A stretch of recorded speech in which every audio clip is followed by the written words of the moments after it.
TanStack just released TanStack AI. It's currently in alpha. It's just a powerful AI SDK used to build your AI application faster, right? So instead of spending hours, 2,000 line of code, you pretty much could write rich and very powerful AI applications in just short line of codes, right?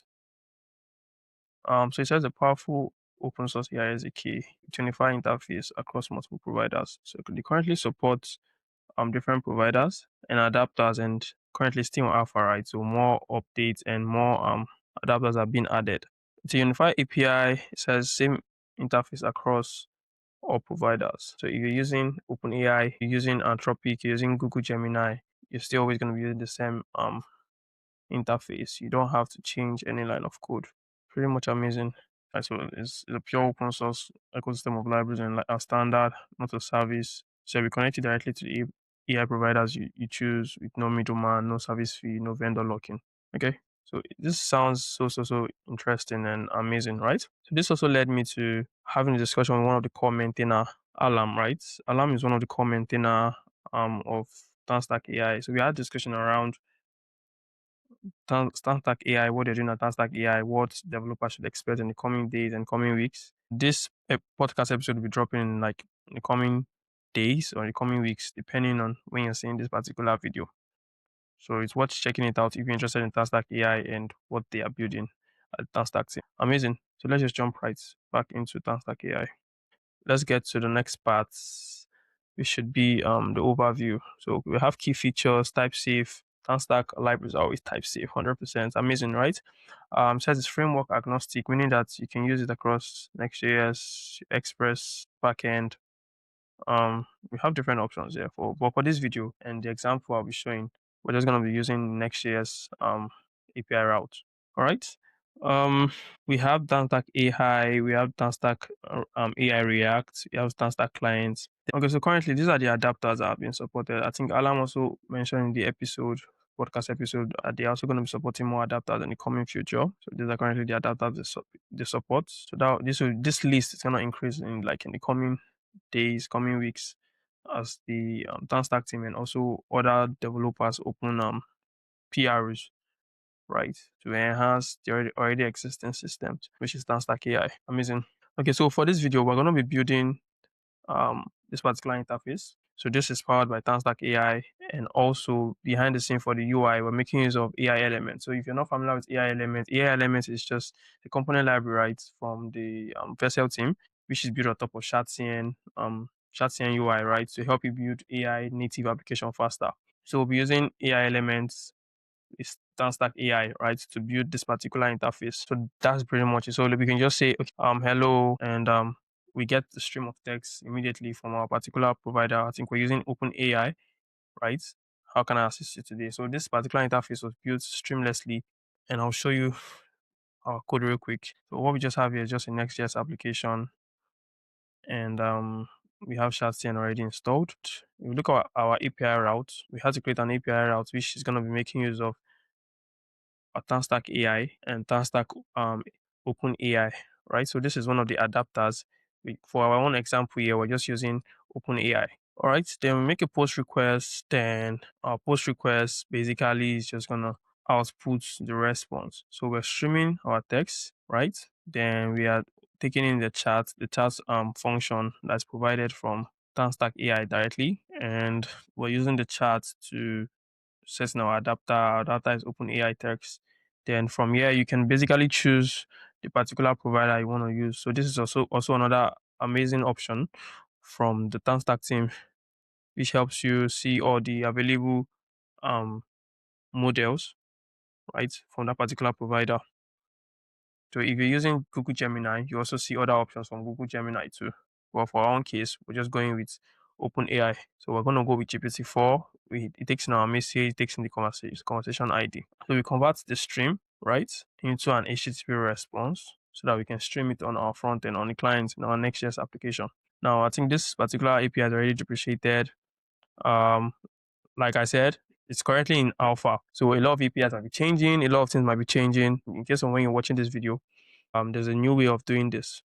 So it's in alpha, a lot of things might be changing as they continue building. A lot of APIs are gonna be breaking. breaking changes, and a lot of APIs are going to be changing. So we have this. This is just our API route, which you can access from our application. So if you jump into our page, what we have here is just importing a chat component. All right. So a chat component, going to our chat components, see what our chat component looks like. So first off, our chat component brings in this ChatCN component. Remember our AI elements, right? Brings in all these components to have this clean UI that we have currently here, right? Then once we have our inputs, we are just inputting some icons. Then we also have our use state and use ref, which we're going to be using these components. We have TanStack AI React installed, which is just going to give us access to different hooks, right? Which we can use in our React application. So we have use chats, which is just a hook.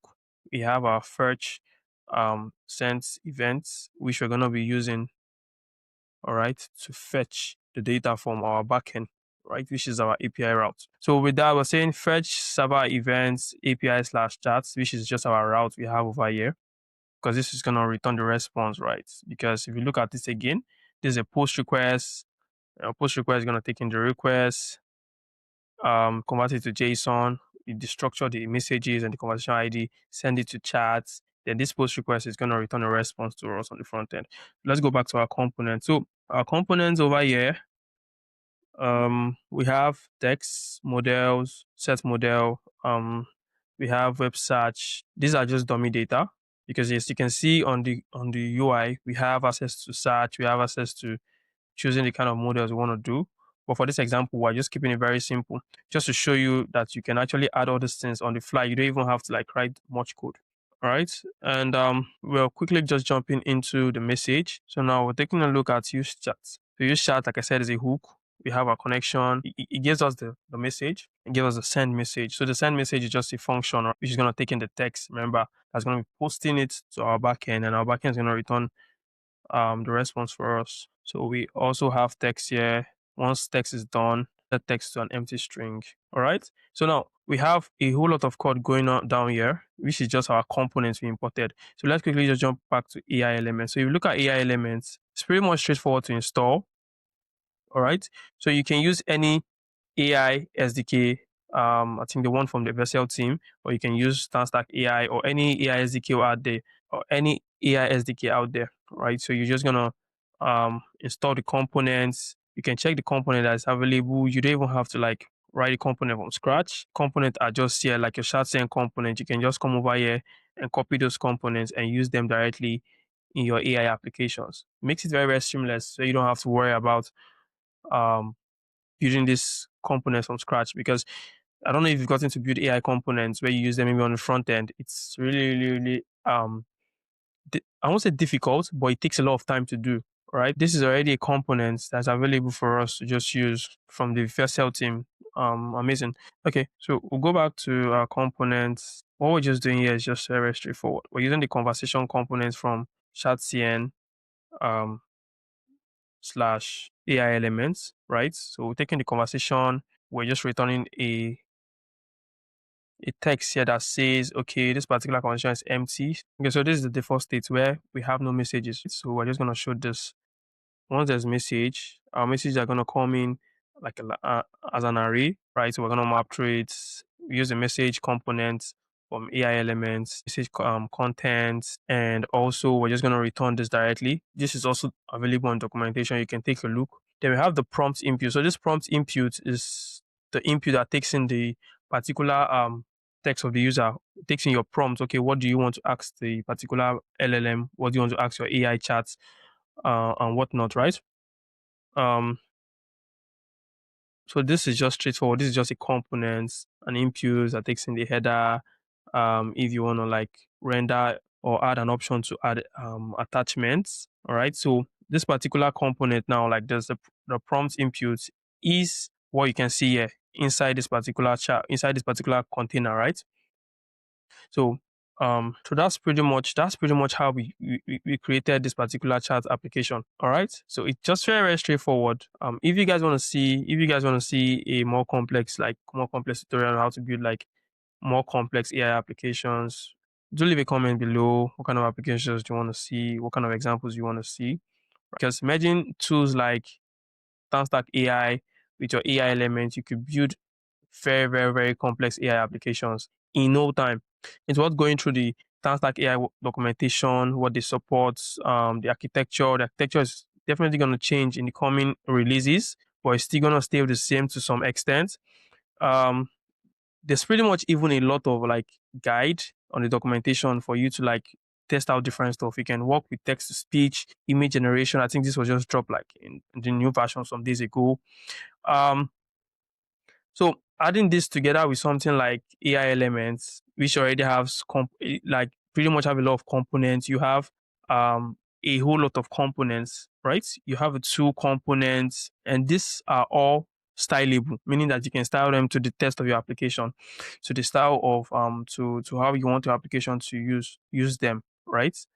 In as much as it's tied to the AI SDK, you can always use it with like other AI SDK. So the AI SDK is the one from the Vercel team, right? But you can also tie it to TanStack AI to the other ones. So it gives you that rich ability to build very complex AI applications. So I think that's just the end of this particular video. I hope you've been able to learn one or two about this.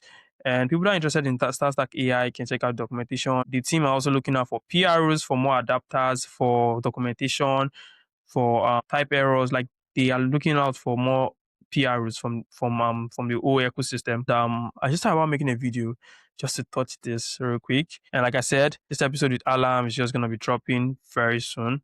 It's like a lot of insight about what they are building, and I'm really really excited for what TanStack team are doing, and bringing what the TanStack team are building.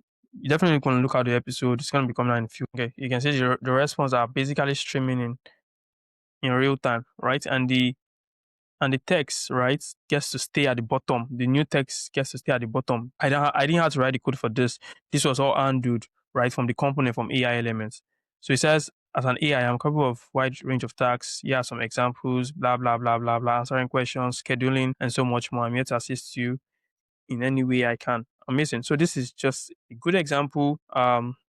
You could extend this, you could add search, you could add options to switch models. You could even basically build your own ChatGPT um, or your own coding agent, right?